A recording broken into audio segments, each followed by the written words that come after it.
Meus irmãos, graças a Deus, estamos trabalhando esses instantes a respeito de igreja e desejamos conversar um pouquinho sobre batismo e ceia. E antes da gente começar realmente a tratar sobre batismo e ceia, é preciso a gente entender dois conceitos que são muitas vezes mencionados, né? Que é a questão do sacramento e da ordenança. O sacramento é propriamente um ritual. Esse ritual possui a virtude de transmitir a graça de Deus. Não é um ritual simbólico. Ele é um meio de se obter graça divina, chamado meio de graça. E ordenança não é substância. Trata de uma disposição relacional divina e não é salvífica. As ordenanças da igreja são simbólicas, são memoriais, são didáticas, uma proclamação que apontam para realidades espirituais e promovem a comunhão, o quebrantamento dos adoradores diante do culto ao Senhor, né?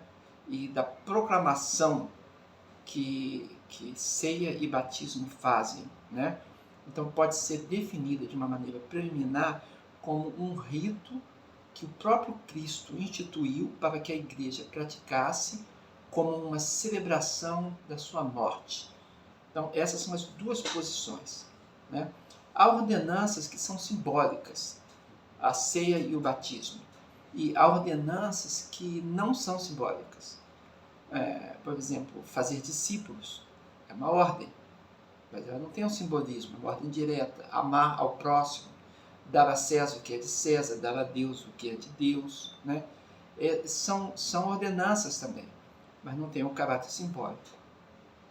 O batismo, ele é testemunho público da fé que o crente declara e professa Jesus Cristo. É um ato de iniciação, porque se é batizado no nome de Cristo perante a igreja recebe essa pessoa, né? Foi Cristo quem ordenou o ato do batismo, Mateus 28, 19 e 20. O batismo é então entendido como uma ordem dele. Ele não causa mudança espiritual porque é símbolo da mudança que aconteceu pela conversão a Cristo. Por isso se diz apropriadamente que se batiza convertidos. Não se batiza quem ainda não recebeu Jesus Cristo como Salvador pessoal. O batismo confirma uma realidade da salvação à própria pessoa e a demonstra para os outros, porque o batismo faz parte da pública declaração de fé, né? O ato do batismo, então, não transmite benefício ou bênção espiritual direta, ou seja, não somos regenerados através do batismo, somos regenerados através da ação do Espírito Santo de Deus e a sua habitação no crente, por ocasião da conversão e do processo de santificação que o Senhor nos coloca, né? E em consequência da conversão, o batismo, então, ele pressupõe a fé e ele pressupõe a salvação. Então, ele é um indicativo disso. Portanto, eu poderia dizer que o batismo ele é um testemunho muito eloquente de que a pessoa já foi regenerada e a igreja local, então, recebe essa pessoa como um membro, porque a igreja é desejável para ela, o crente convertido a Jesus, alguém que anda por fé, que se orienta pela Bíblia como parte da sua comunhão. Então, a evidência clara da regeneração seria o bom testemunho cristão, né? É claro que se não há um bom testemunho, você não pode dizer se é ou não é, mas a evidência se foi, né? A evidência que nós temos é o bom testemunho, conhecer pelo fruto. Como não cabe ao ministro julgar o candidato, a igreja então entende que há uma obrigação de se determinar, ao menos, pelo menos, que o candidato entende o que é batismo, que ele entendeu o que ele está fazendo, né? De fato, que ele saiba o significado do batismo e o que ele está afirmando perante a igreja quando se submete ao batismo. Então a igreja procura orientar, né? Tem um processo de orientação para que as pessoas passem por um mínimo de entendimento doutrinário sobre conversão e sobre o batismo, principalmente, para que a profissão de fé dela seja uma profissão consciente, né? E isso é muito importante nesse contexto.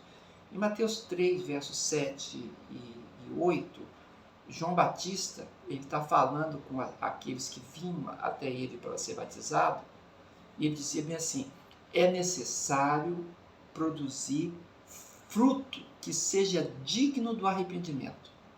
Vocês estão professando ter arrependimento, então produza o fruto que seja digno disso. Semelhantemente, os ministros hoje gostariam também, né, de observar o fruto do arrependimento antes de batizarem alguém, né? Também foi isso que o apóstolo Pedro quis em Atos 2, do verso 37 ao 41, quando ele apelou ao arrependimento. Arrependei-vos e sede batizados, né? Então, o arrependimento e depois o batismo. A ordem na grande comissão de Jesus, em Mateus 28, 19, é discipular e batizar. Então, é importante esses elementos para a gente ter uma base, né, do que estamos lidando. Quanto à ceia do Senhor, e no contexto da celebração da Páscoa, a ceia é um evento familiar, né? A família inteira participava da Páscoa, da Páscoa judaica, né? Não era para alguns membros, né? Ou para os que eram apenas os que já se identificavam como filhos da aliança. A festa era chamada pelos judeus de Pessah. Ela era para ensinar sobre os eventos que aconteceram no Êxodo, né?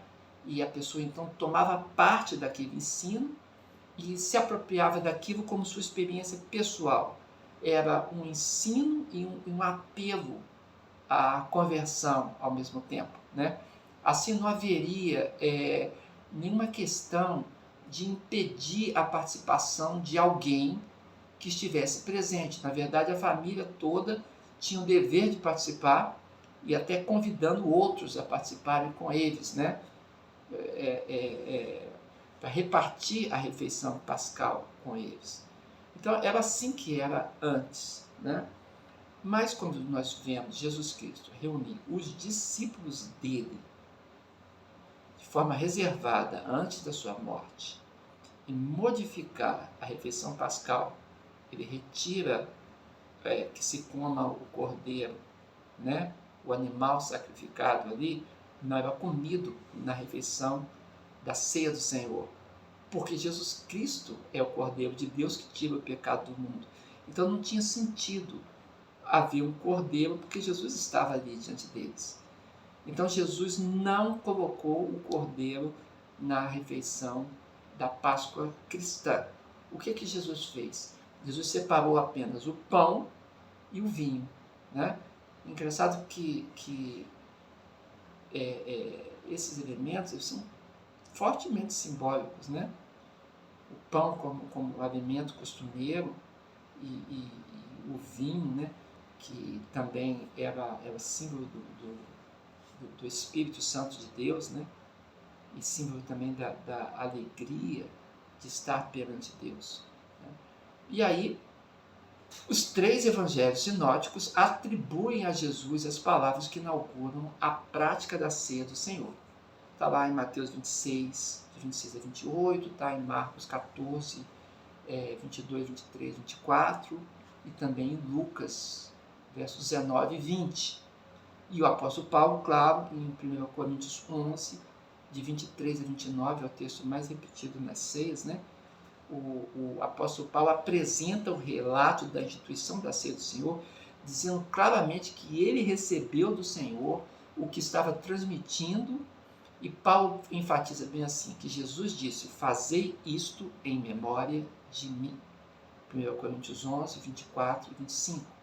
Ele ainda acrescenta no verso 26, porque todas as vezes que comerdes deste pão e beberdes do cálice, proclamais a morte do Senhor até que ele venha. É o verso 26. Então, a ceia é para ser repetida. Não era um ato só que ficou no passado. É um ato para lembrar a respeito do que o Senhor fez e para anunciar a morte dele, né? Então, é um anúncio como um convite evangélico, né? Mesmo que exista alguma diferença de opinião sobre se o pão e o vinho são mais do que símbolos na ceia, porque existe a discussão diante de diversas denominações, a igreja, de uma forma geral, concorda que a ceia do Senhor é uma representação do fato e do significado da morte de Cristo. É isso que se celebra na ceia. Paulo mesmo explicou que a ceia do Senhor é uma forma de proclamação. Ele diz: porque todas as vezes que comerdes deste pão e beberdes do cálice, proclamais a morte do Senhor, anunciais a morte do Senhor até que ele venha. Verso 26, né, de 1 Coríntios 11.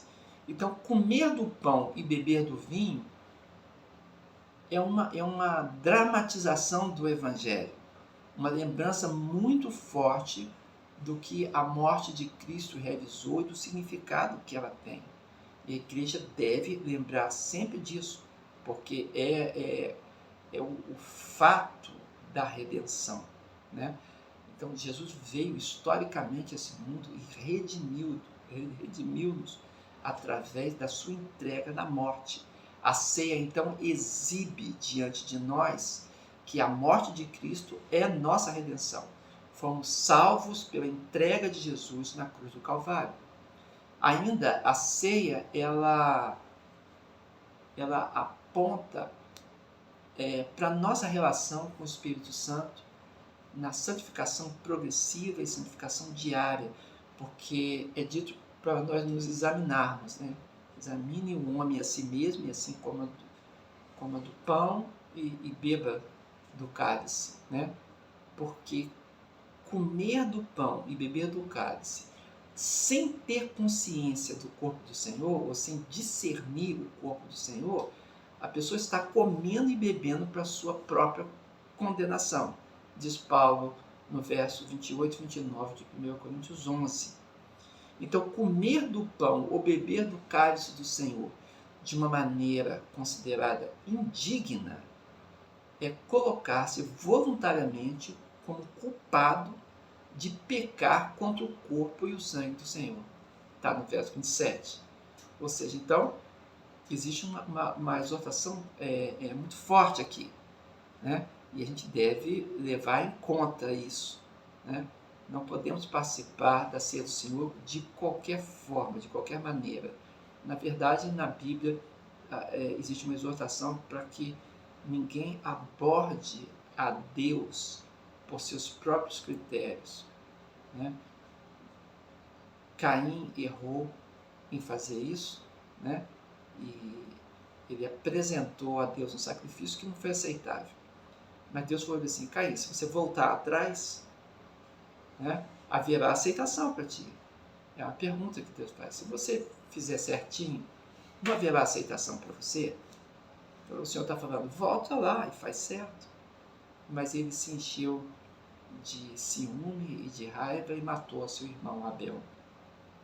Quis abordar Deus segundo seus próprios termos, e o pecado estava ali à porta. Ele deveria dominá-lo, mas ele não dominou. A mesma coisa aconteceu com Esaú, né? Que também queria de qualquer jeito servir a Deus e nem prezou a sua primogenitura, vendendo ela por um prato de lentilha. E o exemplo mais forte de abordar a Deus do jeito que se quer, é Saul. Porque Saul faz essa abordagem e o Senhor não aceita o sacrifício dele, né? Na verdade, Samuel exorta ele e fala: Deus tem tanto prazer assim em sacrifícios e holocaustos, e o Senhor quer obediência, né? E o Senhor quer que obedeça a Ele. Deus não aceita ser abordado de qualquer forma, como não aceitou o fogo estranho oferecido por Nadab e Abiú. Observa que a ceia do Senhor deve ser celebrada de forma digna, e existe restrição. É importante entender que há restrição na ceia do Senhor para quem não é crente e para quem está com a comunhão quebrada na igreja. A restrição existe. Paulo diz da necessidade de um autoexame, porque diante da ceia do Senhor é preciso comer e beber de maneira digna. Assim, a ceia é uma prática da comunhão da igreja em proclamação ao Senhor e em proclamação um ao outro para a igreja, que nós nos entendemos redimidos pelo sangue de Cristo e salvos pelo seu sacrifício. Se a pessoa não entende isso, é uma insensatez participar do que se não entende. Ele está fazendo um voto de tolo. Mas se a pessoa também não se conserta, ela entende, mas não se conserta na santificação, não se conserta por submissão a Cristo, ela está assumindo o pecado de profanar a memória do sacrifício do nosso Senhor. É o que diz 1 Coríntios 11, de 27 a 34. Nesses dias de dessacralização do culto e secularização da igreja, eu tenho falado isso aqui, pouca importância se dá à ceia do Senhor. Em algumas ocasiões, em algumas congregações, até se usa a ceia como um rápido momento no final do culto para não atrapalhar o tempo da mensagem ou o tempo da ministração da música. Às vezes nem os líderes participam servindo a ceia por considerar algo de menor importância. É muito triste. É um sinal de que falta o autoexame e falta discernir o corpo de Cristo. Então, quanto aos elementos da ceia, é a última questão que vamos levantar, né? Você pensar algumas coisas sobre o elemento da ceia também hoje em dia. O pão precisa ser sem fermento, como era na refeição da Páscoa judaica? A resposta claro seria não, não é uma Páscoa judaica. Nós estamos diante da administração da lembrança do Senhor. E a gente pode interpretar Paulo se referindo a um pão, né? Tomou o pão. Seria um preciosismo fazer o pão sem fermento. Pode ser feito? Claro, não existe impeditivo algum, né? Mas é necessário? A resposta é não, porque nós estamos diante do sentido. O pão traz o sentido, né? 1 Coríntios 10, 17 deve ser lembrado, indicando então que existe outro tipo de aceitação. Precisamos usar vinho ou o suco de uva é aceitável? Bem, nós sabemos que no uso judaico, até o Talmud fala sobre isso também, né? Era normal o uso do vinho misturado com água, e era muita água, né? Usar teor alcoólico no vinho da ceia não ajuda em nada a comunhão e nem ajuda aqueles que estão se esforçando para ficarem longe do primeiro gole do álcool, de bebida alcoólica, por causa da saúde, né? Alguns têm problema com a bebida por motivo de saúde, são exatamente com problema de alcoolismo, alcoólatras, precisam de ajuda, aí vão tomar vinho alcoólico no culto, não ajuda, né? E a gente sabe que realmente não era isso que era feito. O vinho tinha um teor alcoólico? Sim, mas ele era misturado com água. Isso é claramente entendido na história, né? Lembrando aqui que Paulo, inclusive, diz para Timóteo, né, por causa das dores que ele tinha no estômago, né, para tomar um pouco de vinho misturado com água, né? Por causa das dores no estômago. Então, ainda tinha isso também, o uso medicamentoso, né? Mas precisa haver um cálice comum. Algumas congregações usam um cálice só para todos, né? E vão servindo aquele cálice para servir a todos. Ou cálice individuais também servem. Bem, parece que isso é uma questão bem cultural. A congregação tem liberdade para fazer melhorias no procedimento para valorizar, por exemplo, a higiene, né? Não é uma questão de só valorizar a praticidade, porque se for só pela praticidade, irmãos, vamos fazer o que é melhor, o que fica mais próximo daquela ceia antiga. Mas se existem outros casos que a gente deve considerar, então consideremos isso. Elementos muito diferentes podem ser empregados? Por exemplo, no lugar do pão e do vinho, se não tiver pão e vinho disponível, numa tribo indígena, por exemplo, poderia substituir o pão pelo peixe, ou pela batata assada, ou pela mandioca? Poderia acontecer isso? Outros querem usar batata frita e Coca-Cola numa igreja na praia, como contextualização cultural. Isso é correto? Ora, a gente tem que estar consciente do significado da ceia. A modificação do procedimento de forma muito radical pode atrapalhar no entendimento e até vulgarizar o culto ao Senhor. O foco da ceia é o sacrifício de Cristo em nosso favor, que resultou na nossa redenção. Então, num ambiente sem os elementos mais parecidos com a ceia de Jesus, seria possível sim uma variação saudável, até usar o peixe lá. Porém, se os elementos podem estar disponíveis e apenas se optou uma variação por modismo, vamos buscar a melhor opção. Voltemos ao Evangelho. Bem, eu sou Valdeir Contarfer, estou nesse diálogo com vocês e vamos iniciar depois o diálogo sobre escatologia. Eu agradeço, irmãos, em nome de Jesus. Amém.